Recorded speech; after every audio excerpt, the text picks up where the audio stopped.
কাস্টমারের পার্সেল দেখে নাকি বিশ্বাসই হচ্ছে না যে এর মধ্যে তার পার্সেলটি রয়েছে। তার কারণটি ছিল কাস্টমারের পার্সেলটি ছিল অনেকটাই বড় এবং পার্সেলটি ছিল অনেকটাই নাকি ভারী। সেই কারণেই তো কাস্টমার এটা বলে বসে যে পার্সেলটি কি আদৌ আছে।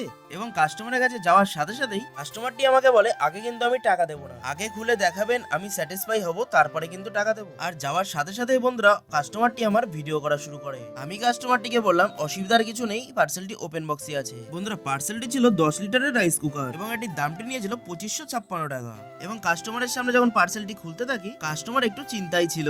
তার কারণ ছিল কাস্টমারের এটাই ফার্স্ট অর্ডার, এর আগে কখনো পার্সেল অনলাইন থেকে নেয়নি। পার্সেল নিয়ে থাকলেও হয়তো এরকম ওপেন বক্স ছিল না। তার কারণ ছিল কাস্টমারটি যেরকম করছিল, মানে কাস্টমারটি খুব ঘাবড়ে গেছিল। এবং পার্সেলটি যখন খোলা কমপ্লিট হয়ে যায় তখন কাস্টমারটি আমার দিকে তাকিয়ে মুচকি একটা হাসি দিয়ে বলছে যে নাকি বাঁচলাম, ঠিকঠাকই এসছে। বন্ধুরা ভিডিওটি যদি ভালো লেগে থাকে তাহলে ভিডিওটিকে লাইক করে চ্যানেলটিকে সাবস্ক্রাইব করে যাবেন।